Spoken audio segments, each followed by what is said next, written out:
I've been using FL Studio pretty much every day for over 5 years now, and I still have no idea what kind of fruit they used on their logo. In this video I want to show you all the tips and techniques that I learned along the way. This is not gonna be a video where I teach you all the basics or show you all the shortcuts. I just want to show you some cool stuff that I love to use all the time that I don't see too many people talking about, so that your beats can sound exactly like mine.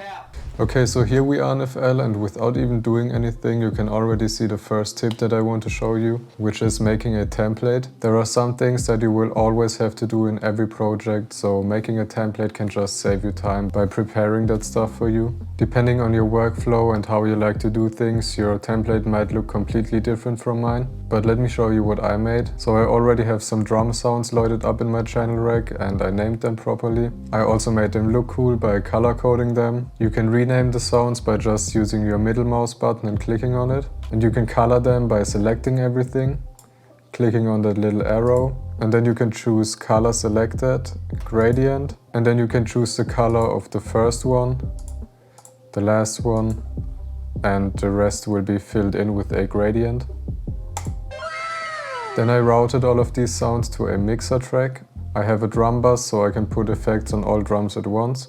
I've already sidechained the kick to the 808 with a limiter. I have a high cut and a low cut automation for the drums that I can just put in the project.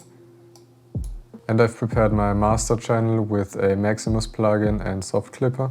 So if you want to make your own template, it's very easy. Just open a new project, make it look the way you want your template to look like, and then you'll just have to save it in the right directory, which is in your program files, image line, then the FL Studio version you're using, data, and then there's this templates folder.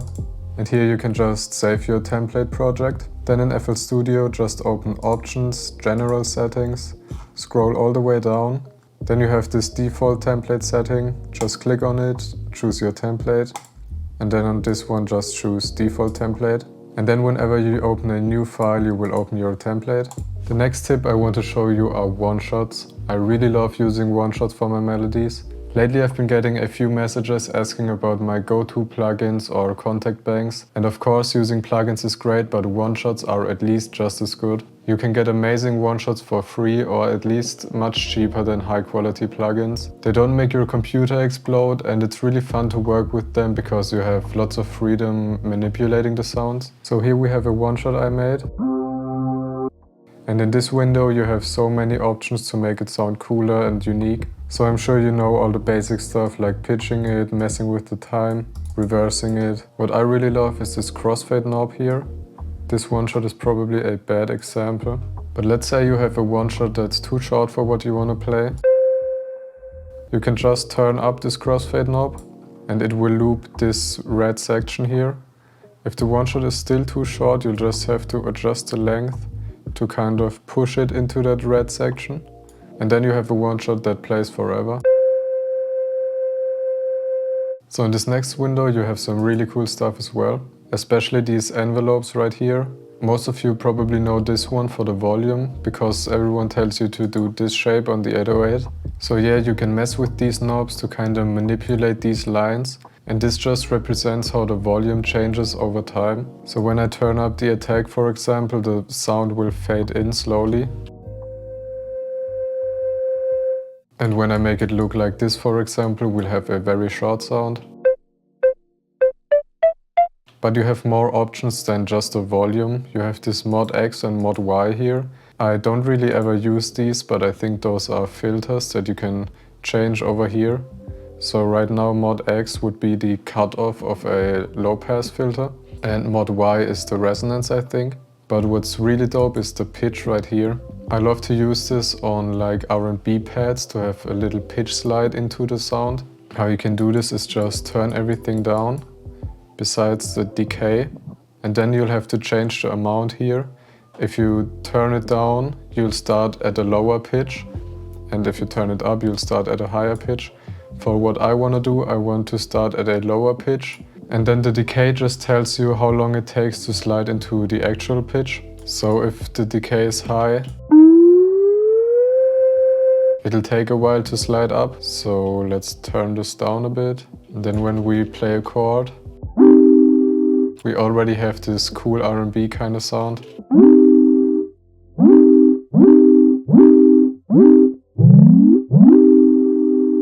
It can also work great on 808s if you want to give them a bit more punch. So let's say we have an 808 we really like, but it's missing some punch in the beginning.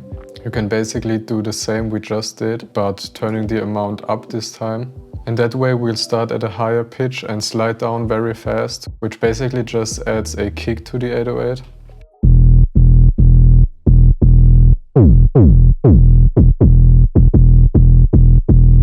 So now we have a bit more punch in the 808. You can also play around with this LFO section over here, which is pretty much just a curve which manipulates whatever you are choosing over here. So if we put the amount up here, this will manipulate the pitch and make it slide up, down, up, down. So if we just turn the amount down just a tiny bit, adjust the speed a bit, we almost have like a lo-fi pitch wobble kind of thing. We could also play around with the filter, for example.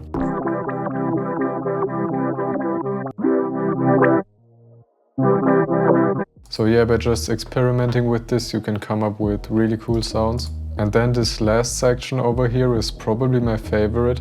Especially these two here, the Arpeggiator and the echo delay, or fat mode. I have no clue why they would call it fat mode. But yeah, these just do exactly what they say. The Arpeggiator will arpeggiate your chords. This X means it's turned off. And these are a few Arpeggiator options. This arrow will arpeggiate it from bottom to top.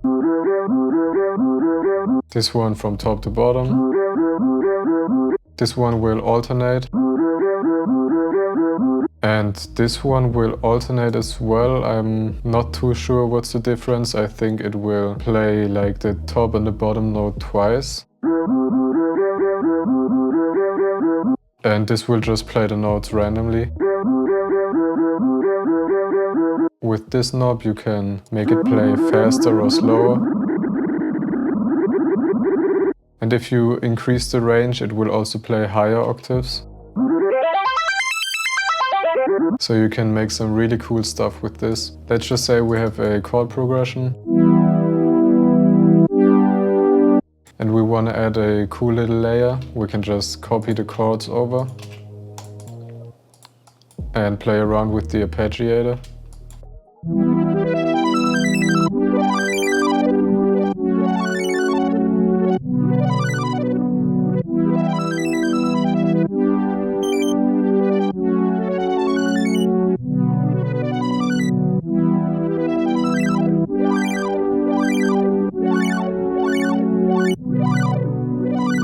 And this delay right here is really cool as well. To activate it, you'll just have to turn up the feedback. It's pretty much just a delay, but what's really cool about this is that you can mess with the pitch. So turning the pitch up all the way will make the delay 1 octave higher, which can be really cool. It's almost like this crystallizer plugin, if you know that. So this number just tells you how many echoes you will have. And the time will say how fast these echoes will come.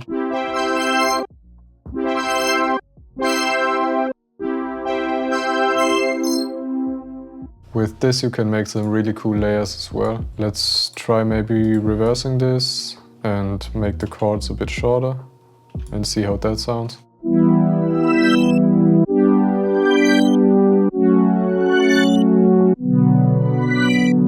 Sounds really cool already, and again I just used the exact same chords. So as you saw, without even adding any effects, you can make one-shot sound really cool. But what's also really cool about one-shots is that you can use slide notes, which you can't use with VSTs, only with FL stock plugins. So yeah, when I started off making beats, I had at least 15 slide notes in my 808 patterns, which you definitely shouldn't do. But they can also be very great for lead melodies, for example. Notes with this triangle are slide notes. You can also use the shortcut S to switch between normal notes and slide notes. Or you can even double click the notes and check it right here. And if you have a normal note and then put a slide note afterwards, it will slide up or down to that note. So the length of the slide note will determine how long the slide takes. So the slide will start at the beginning of the slide node and end at the end of the slide node. So if you have a slide node that's long, the slide will take a while. And if you have a very short one, the slide will be very fast. So yeah, slide nodes will just give you a different kind of sound than normal nodes.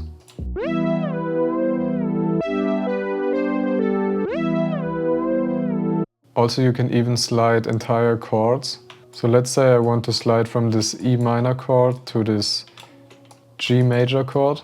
We could try a slide node 3 semitones up to slide from the E to the G.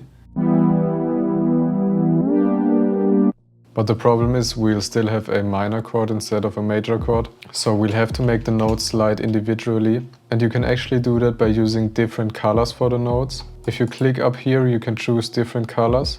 You can also use your scroll wheel to switch between the colors. And then you'll have to turn every note into a different color. And then we can use the different colors to make each note slide individually, like this.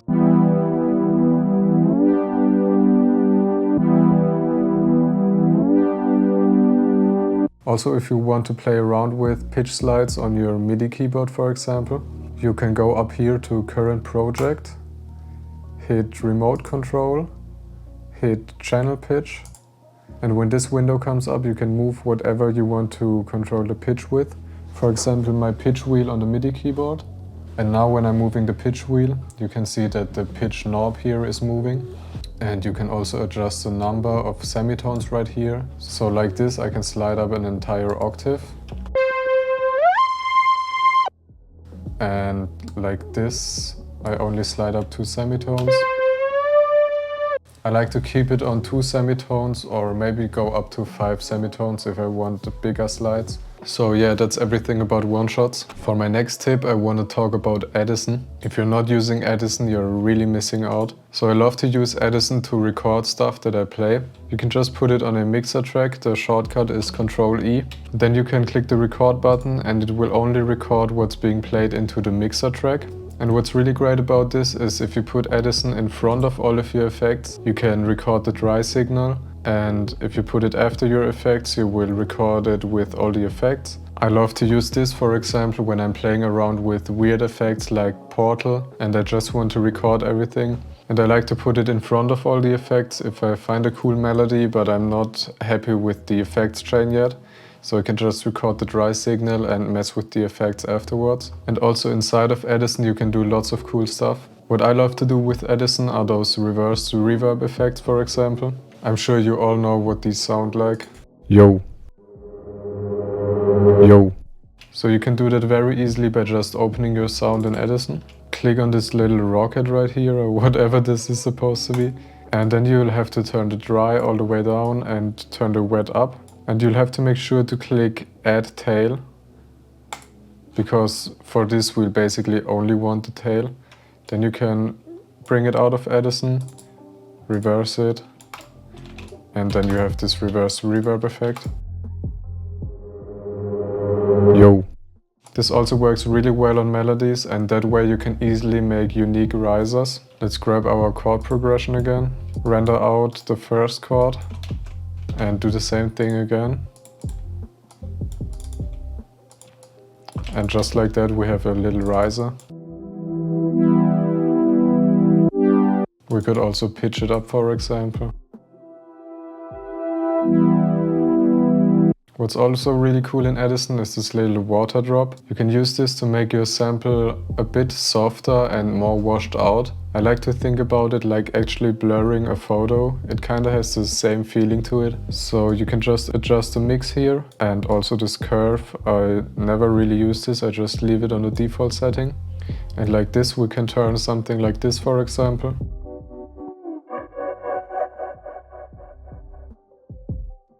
Into this.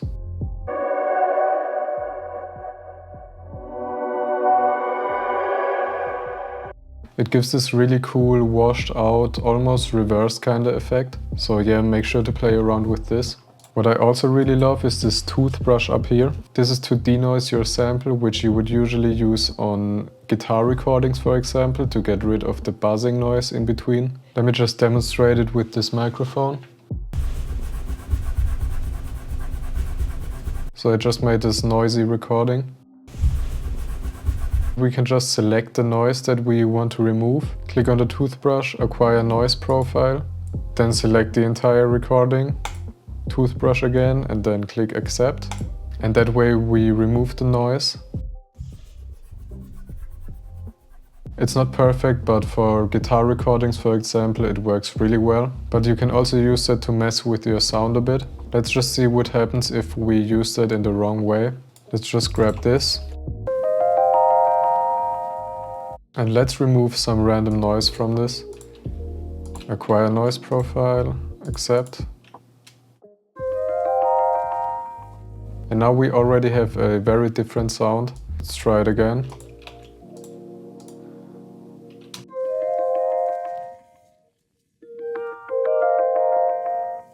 Maybe again.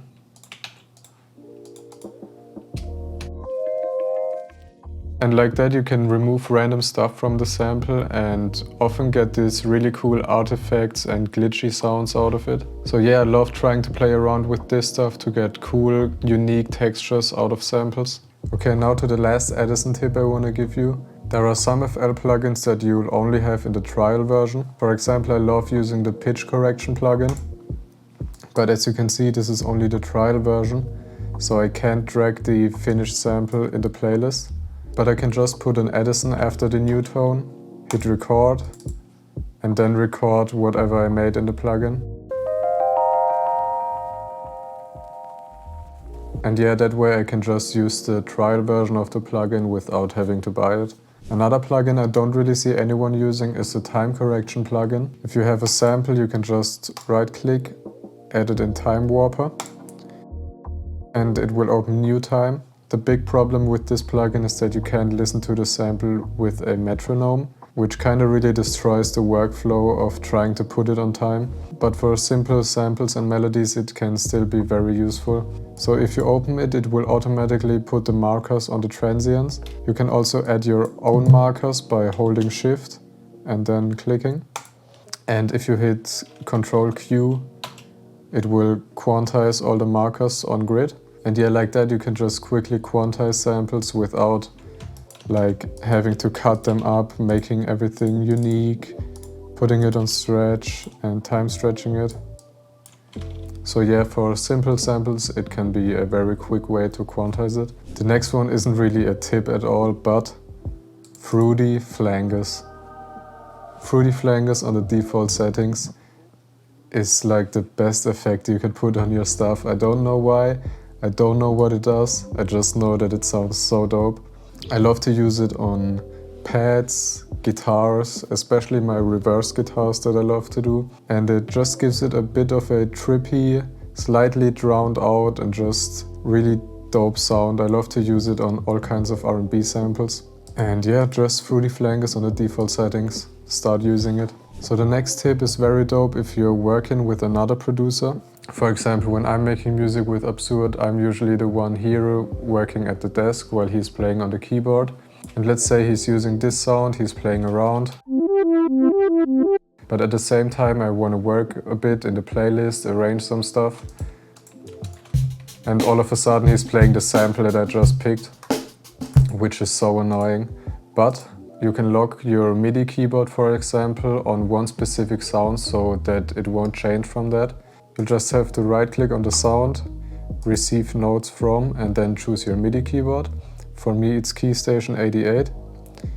And then just hit all. Then you have this little lock right here. And then I can play on my keyboard.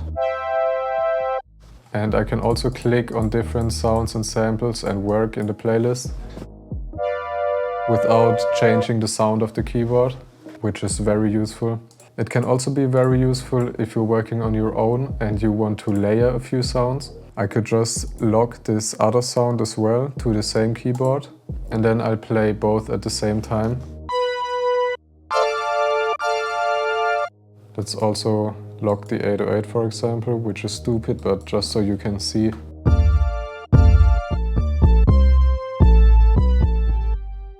So yeah, locking your instrument can be really cool. And you can just unlock it the same way, just choose receive notes from and then hit unlock. So the next tip is for working with automations. Let's say I have this melody here, and for this section I want to add a few different effects to the melody. So I want to have this EQ, this reverb and this tremolator on the second section. And what you could do is just make an automation clip for all of them and draw in the same curve for all of them, which is not only annoying, but it will also make your project look messy with all these automation clips. So what you can do instead is just make one automation clip, and on the other ones you can click link to controller, and right here you can choose the other automation clip. Hit accept, do the same thing over here. And then whatever you do with this automation clip, it will also apply to the other automation clips. So I only have one clip right here. And you can see all of them are fading in.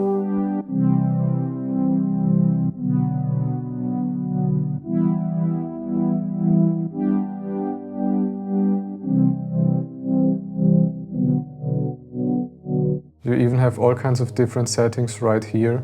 So let's say I want to make the EQ and the reverb fade in, but at the same time I want to make the tremolator fade out. I can click on this little arrow here and then just choose inverted, which will flip this little line here. The tremolator now will basically do the exact opposite of the automation clip. So as you can see in the beginning, the tremolator is on 100% and the other two are on 0%. And then the other two fade in while the tremolator is fading out.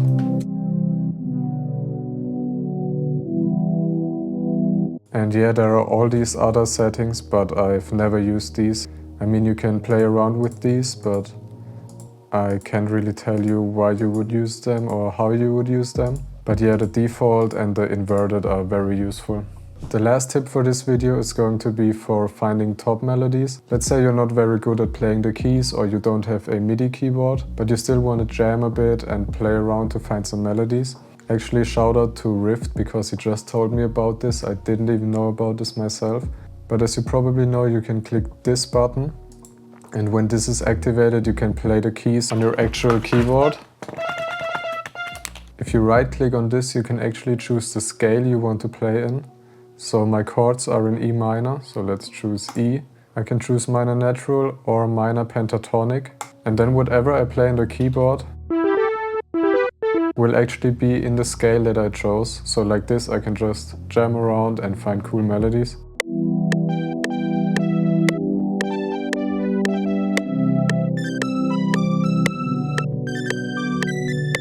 And I have no clue what I'm even playing, but everything is in scale. So that can be a very cool way to find new melodies. Alright, that's gonna be it for this video. I really hope I could show you some stuff that you didn't know about yet. Let me know about any FL Studio tricks that you love to use down in the comments. Also feel free to give me feedback on if this was actually helpful or if I should maybe make a video with more basic stuff for beginners. And yeah, thank you for watching.